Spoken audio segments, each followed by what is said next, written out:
10,000లోన గుర్తించదగిన సుందరుడవు నీవు.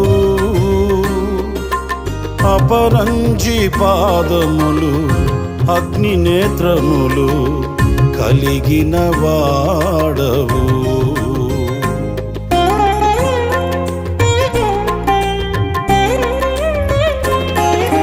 10,000లోన గుర్తించదగిన సుందరుడవు నీవు.